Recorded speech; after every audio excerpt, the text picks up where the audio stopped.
how long ago do you feel like 2009 was? So I was 12 years old.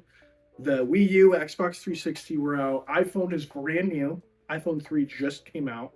HD TVs are new. We're going from, big box TVs to flat screen TVs, and cameras and technology is rapidly increasing. But this guy, the GoPro, came out in 2009. This is the original GoPro Hero HD. I'm wondering, is this usable today? Can you start a moto vlogging channel with it? And even if it sucks, I'm using it for the time being anyway. So we're going to talk about if it holds up, why it's so beloved, and why GoPros are still amazing today.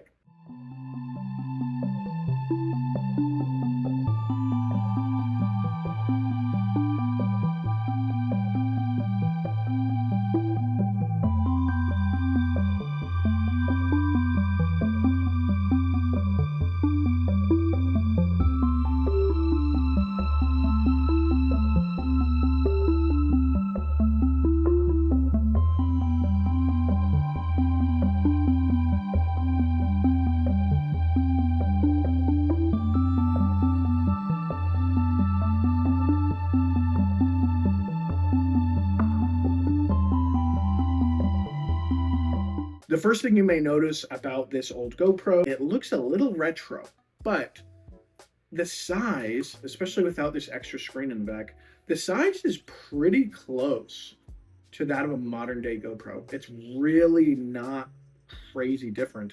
Again, just showing you the technology that they put in this back in the day is was pretty phenomenal. Not to mention, this is 17 years old and it works perfect. Absolutely no problems with either of the two of mine. Of course, GoPros and their reliability are great, but these guys and their picture quality, the picture quality is where this fails in 2026. It can shoot 1080p 30 frames or 720p 60 frames. I've been shooting mostly in 1080 30 frames for YouTube. I think that's mostly what you need. But if you really look at the footage, I'm going to show you some now. Some of it looks pretty solid. I actually think the footage of me running and skating with it in the broad daylight, I think that footage actually looks really, really good and it holds up. If every time I recorded it looks like that, it would be solid. But when it's dim just a little bit, or if the sun or there's something really bright shining directly at the lens, it's basically unusable. Talk about unusableness. The audio, we're not even going to discuss it. But GoPros in the later generations actually have pretty good audio. Next, you may notice that this GoPro, it needs to have this special case. This case made it waterproof back in the day. I believe only the GoPro Hero 1 and 2 can use this specific case.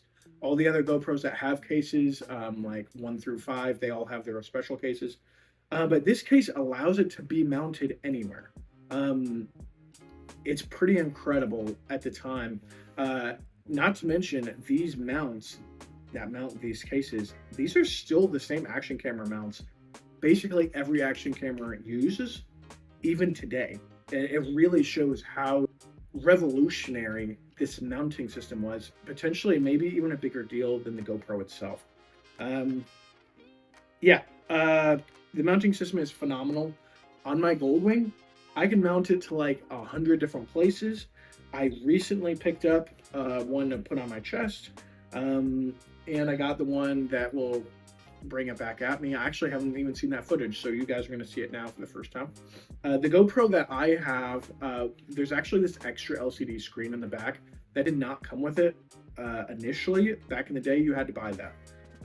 It is nice to be able to see your shot, but if you don't turn it off, it will kill the battery.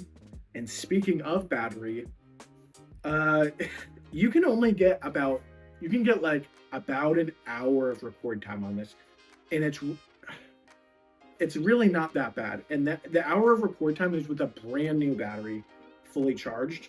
An original battery, there's no way it's going to charge at all. If it did, I would be super surprised. But okay, an hour of battery time.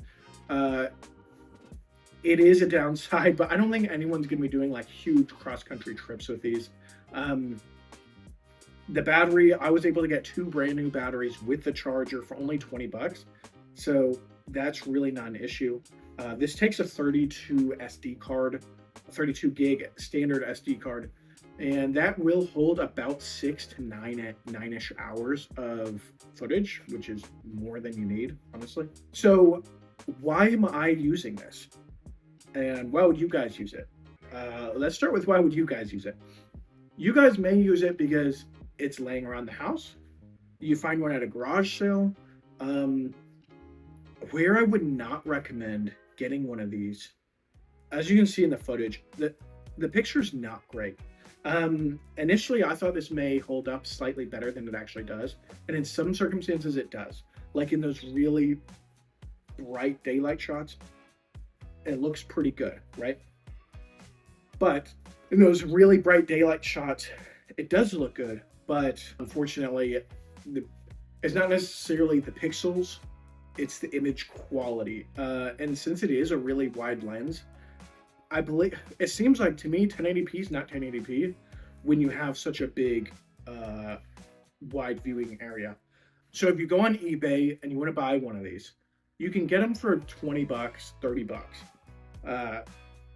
So if you find one for like 25 and under, it's potentially worth buying. You're gonna need to buy a $10 SD card, $10 to $15 SD card, and you're gonna need new batteries, which is probably close to 20 bucks. So already you're reaching the $50 mark there. I would not recommend buying one of these because the GoPro Hero 4 and 5 are borderline modern day cameras. I'm actually going to upgrade to the 5, I have decided. You can get those for $60 and $70 on eBay. And like the quality is just crazy. Like I said, cameras were making huge progress back in 2009. The original GoPro came out in 2005 and it took film. No one ever talks about that for obvious reasons. The reason I'm using this is because my parents had 2 of them and I got them for free. And it's allowing me to experiment and begin sharing my adventures. And if you guys have one, I would say it is good enough. And I urge you to start capturing your adventures and sharing them. I'm going to be doing that. I hope you guys stick around.